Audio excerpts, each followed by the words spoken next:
अच्छा जी, अगर आपने पाकिस्तान के अंदर कोई भी अपनी जो कंस्ट्रक्टेड प्रॉपर्टी है वो किराए पे दी हुई है। ठीक है, कंस्ट्रक्टेड प्रॉपर्टी क्या होगी? जिसके ऊपर कोई तामीर हुई हुई हो। ठीक है, तो उसकी क्या एंट्री होनी है? उसका जब आपने किराया वसूल करना है तो उसकी इनकम टैक्स रिटर्न में उसका अंदराज कैसे होगा? तो प्रॉपर्टी का टैब आपने खोल लेना है, ये लेफ़्ट साइड के ऊपर इनकम टैक्स का जो रिटर्न है उसमें। तो यहाँ पे रिसिप्ट स्लैश डिडक्शंस आ रहा है। ठीक है, रिसिप्ट्स स्लैश डिडक्शन। इसको जब आप ओपन करेंगे तो ऊपर जो है इसके अंदर इनकम का सेक्शन है और नीचे डिडक्शंस हैं। तो 3 सेक्शंस हैं, सेक्शन नंबर 15, 15A और 16। वो इसको कवर करते हैं, ये जो सारी चीज़ें यहाँ पे लिखी हुई हैं। ठीक है, तो स्टार्ट करते हैं। देखें, जो आपका रेंट रिसीव्ड या रिसीवेबल है वो यहाँ पे 2001 में इसकी एंट्री होनी है। तो ये जो रेंट रिसीव्ड या रिसीवेबल है ये कहाँ से देखना है? ये आपका जो किराएदारी का स्टाम्प हुआ है वहाँ से देख लें कि एक टैक्स ईयर के अंदर 12 महीने बनते हैं और उन 12 महीनों के अंदर कितना जो रेंट था वो बनता था। ठीक है, चाहे आपने वो रेंट लिया है अभी या नहीं लिया। ठीक है, जितना बनता था किराएदारी स्टाम्प के अंदर वो आप यहाँ पे दर्ज करेंगे। मिसाल के तौर पे 20 लाख रुपए अगर बनता है तो 20 लाख रुपया साल का टैक्स ईयर का वो आपने यहाँ पे एंटर कर दिया। और उसके बाद नीचे जो है 1/10 of amount not adjustable against rent. ठीक है, तो ये सिक्योरिटी है और ऐसी सिक्योरिटी जो कि आप रेंट के अगेंस्ट जो सिक्योरिटी जो है उसको आपने नहीं काटना, वो सिक्योरिटी है। यानी ये वो सिक्योरिटी है जब आपका जो किराएदार है वो आपकी जो प्रॉपर्टी है उसको खाली करेगा तो फिर उसको आपने वापस करनी, वो सिक्योरिटी जो कॉमनली हमारे चलती है। ठीक है, तो इस सिक्योरिटी की जो ट्रीटमेंट है ये 1/10 सिक्योरिटी का जो होता है वो हर साल के अंदर आपने इनकम में जमा करना होता है। ये थोड़ा सा आपको अजीब लगेगा लेकिन ये सेक्शन 16 में इसी तरह से लिखा हुआ है। इसकी मिसाल ये है कि सिक्योरिटी आपने 2016 में 10 लाख रुपया ली थी, तो 2016, 17, 18, 19, 20, 21, 22, 23, 24, 25 10 साल में 1-1 लाख रुपए यानी इसका 10वां हिस्सा जो है हर साल इनकम के अंदर जमा होता जाना। ठीक है, तो अच्छा जी, अब इसमें दोबारा जाते हैं। 1 लाख रुपए हम यहाँ पे मिसाल ले लेते हैं कि हमारा हर साल में जमा हो रहा है। 10 लाख टोटल सिक्योरिटी थी तो 1 लाख हर साल में जमा होना। तो ये हमने कैलकुलेट कर दिया। अच्छा, अब तीसरी चीज़ इसमें क्या है? Forfeited deposit under a contract for the sale of property. जो प्रॉपर्टी अपने किराए पे दी हुई है इसका आपने कहीं से बयाना पकड़ा है। ठीक है, बयाना पकड़ा है, सेल एग्रीमेंट किसी के साथ किया था, वो बंदे ने पेमेंट नहीं की, अब जो 25-30 लाख रुपए आपने इससे पकड़ा है बंदे से वो आपने ज़ब्त कर लिया। ठीक है, तो वो जो बयाना आपने ज़ब्त कर लिया है फोरफिटेड डिपॉजिट। ठीक है, ये जो बयाना ज़ब्त किया है ये जिस साल में ज़ब्त किया है उस साल में यहाँ पे एंटर होगा। अगर नहीं ज़ब्त किया कोई भी बयाना तो नहीं एंटर करेंगे। Recovery of unpaid irrecoverable rent allowed as deduction. ठीक है, यानी कि पिछले सालों में आपने इनकम टैक्स रिटर्न के अंदर कोई डिडक्शन क्लेम की थी कि मेरा जो किरायादार है वो मेरा रेंट लेके भाग गया है, तो वो अब पुलिस केस की वजह से या अदालत में केस की वजह से वो आपका जो है रेंट जो है वो रिकवर हो गया। ठीक है, इस साल में, तो आप उसको यहाँ पे ऐड कर देंगे। ठीक है, इसके बाद अनपेड लाइबिलिटीज़ एक्सीडिंग 3 ईयर्स। ठीक है, इसकी ये होती है कि कोई भी जो आपने लाइबिलिटी क्लेम की है इसकी भी मिसाल अगर आपको दे दूँ तो बेहतर है। तो मिसाल के तौर पे टैक्स रिटर्न 2018 में आपने 1 लाख रुपया क्लेम किया था कि मैंने इंश्योरेंस का प्रीमियम जो है वो देना है, इसलिए आपने डिडक्शन क्लेम की 2018 के टैक्स रिटर्न में 1 लाख रुपए की। लेकिन 2018 में, 19 में, 20 में, 21 में आपने इसको पे नहीं किया। ठीक है, आपने इसको पे नहीं किया, तो 22 के अंदर जाके अब ये 1 लाख रुपया जो है ये आपको जमा करना पड़ेगा यहाँ पे 2005 कोड के अंदर। ठीक है, अनपेड लाइबिलिटीज़ एक्सीडिंग 3 ईयर के अंदर। ठीक है, 2005 कोड के अंदर इसकी एंट्री होगी। तो अच्छा जी, अब आगे मूव करते हैं डिडक्शंस पे। पहली डिडक्शन तो देखें, जैसे ही मैंने कैलकुलेट का बटन प्रेस किया तो उसने खुद से कैलकुलेट करके अलाउ कर दी है। 4,20,000 रुपये की rent of building for repairs. ठीक है, यहाँ पे इसीलिए मैंने शुरू में जब वीडियो स्टार्ट की थी तो मैंने कहा था सिर्फ कंस्ट्रक्टेड प्रॉपर्टी का किराया यहाँ पे दर्ज होना है, जो खाली प्लॉट का किराया आप ले रहे हैं वो यहाँ पे दर्ज कभी नहीं आपने करना। ठीक है, अदरवाइज़ आपको नोटिस आ जाएगा एफबीआर का।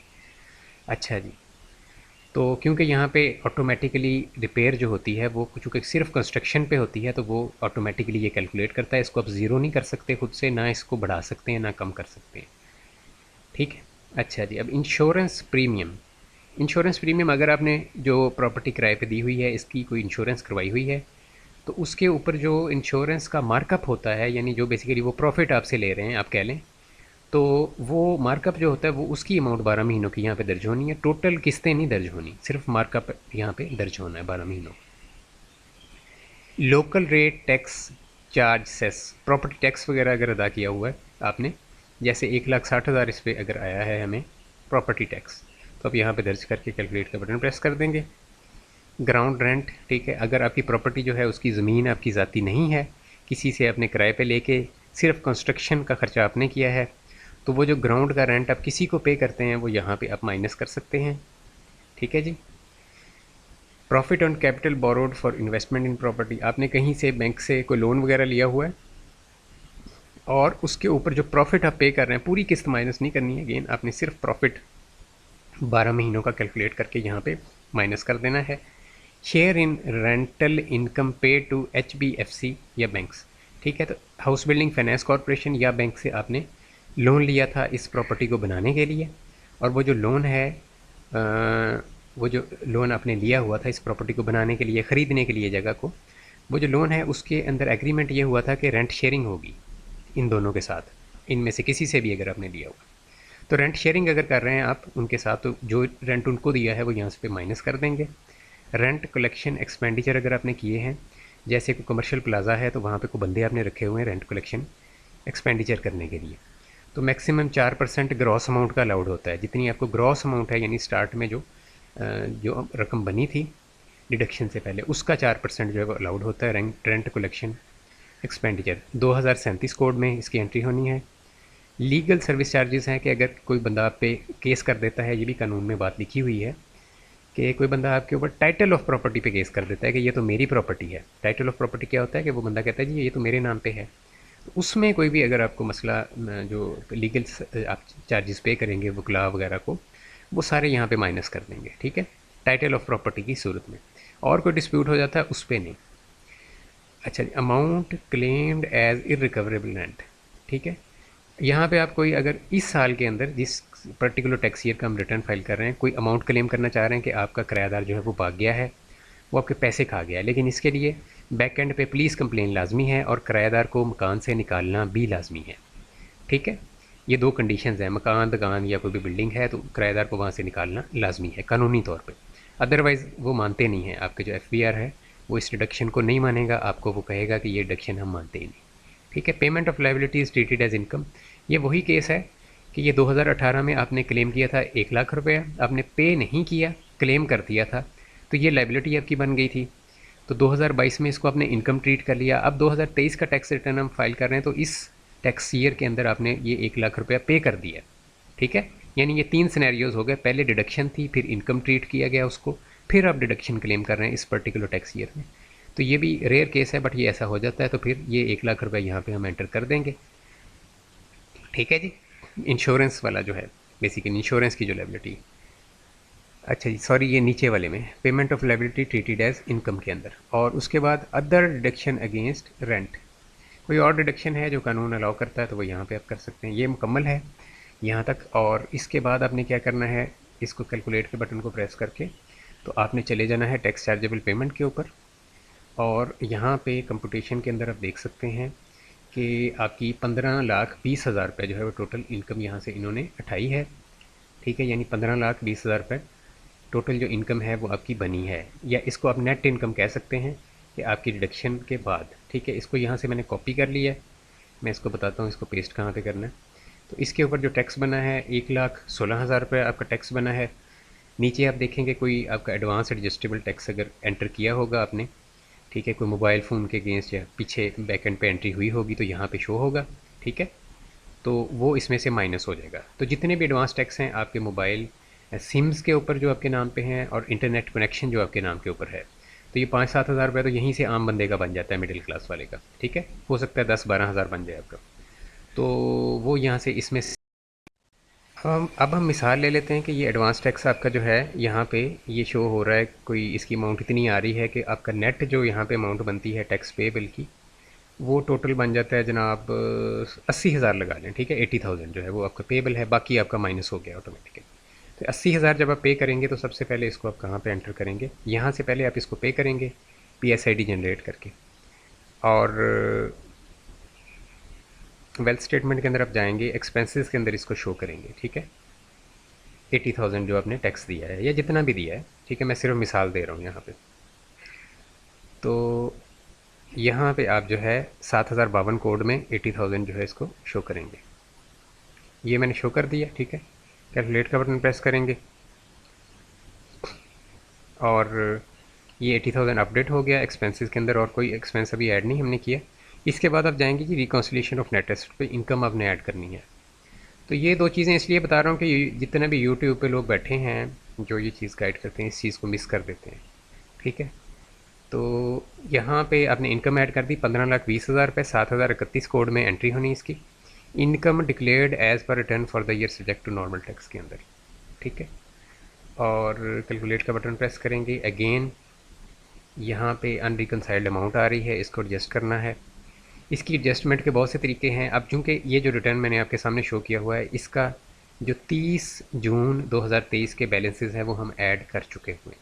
ठीक है, हमारे जो बैलेंसेस हैं वो हमने ऐड कर लिए हुए हैं। इस वजह से इसको अब हम अकाउंट्स में तो ऐड नहीं कर सकते, अकाउंट्स के तो बैलेंस स्टेटमेंट पे नज़र आ रहे होते हैं ना।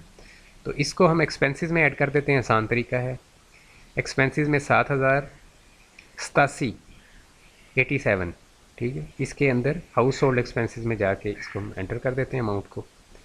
तो हाउस होल्ड ये होता है कि आपके जो घरेलू अखराजात है खाने पीने के, या कोई आपने छोटी मोटी चीज़ें ख़रीदी हैं, कोई आपने कपड़े ख़रीदे हैं, जूते ख़रीदे हैं, बच्चों की किताबें ख़रीदी हैं, ये सारा हाउस होल्ड एक्सपेंसेस हैं। छोटा मोटा फर्नीचर ख़रीदा है, तो इसमें जितनी मर्ज़ी अमाउंट एंटर कर दें, कोई पूछ गछ नहीं होती। FBR आपको नहीं कहेगा कि आपने करोड़ रुपया यहाँ पे क्यों खर्च कर लिया है। ठीक है, और 14,40,000 मैंने वहाँ पे डालना है। दोबारा मैं देख रहा हूँ, 14,40,000 अमाउंट एंटर करने के बाद कैलकुलेट का बटन प्रेस करेंगे ताकि ये अपडेट हो जाए। फिर आप जाएंगे रिकन्सिलेशन ऑफ नेट एसेट्स पे, और यहाँ पे आपकी अनरिकनसाइल्ड अमाउंट ज़ीरो हो चुकी होगी। तो ये मुकम्मल प्रोसेस मैंने आपको गाइड कर दिया है। यहाँ पे अब रिटर्न जो है वो फाइल करने के लिए रेडी है। इसको आप सेव कर लें 1-2 दिन के लिए। ठीक है, उसके बाद आप जो है इसको फाइल किया करें ताकि कोई गलती हो या कोई चीज़ बाद में याद आ जाए। ऐसा हो जाता है, हमारे साथ भी हो जाता है, तो आपके साथ तो ज़रूर हो सकता है। तो सेव कर लें 1-2 दिनों के लिए, फिर सबमिट किया करें। फौरी इसको जल्दी से सबमिट ना कर दिया करें। सबमिट जब करेंगे तो पिन कोड मांगेगा, पिन कोड आपने अपनी ईमेल या आपके जो मोबाइल में मैसेज आए हुए थे FBR के जब आपने इसकी रजिस्ट्रेशन की थी उस टाइम पे मौजूद होगा, वो पिन वहाँ से आपको देखना पड़ेगा। और कोई मसला मसाइल हो तो ज़रूर कमेंट करें। मैं जो कमेंट्स मुझे मिलते हैं उनकी कोशिश करता हूँ कि एक हफ़्ते के अंदर वीडियो जो है वो अपलोड कर दूँ। ठीक है, अगर उसमें रिप्लाई मेरा नहीं आता तो परेशान ना हुआ करें। कोशिश मैं करता हूँ कि अगर बनाने वाली चीज़ है, अगर तो इस वीडियो से मुतल्लिक़ आप कमेंट्स करते जाएंगे, जो चीज़ें मैंने बताई हैं इसके अंदर उसी को दोबारा पूछते जाएंगे, तो फिर मैं उसका रिप्लाई नहीं करूँगा। अदरवाइज़ मैं आपको दोबारा अगर कोई नई चीज़ आप मेरे से पूछना चाह रहे हैं तो मैं ज़रूर उस पर वीडियो आपके लिए अपलोड करूँगा।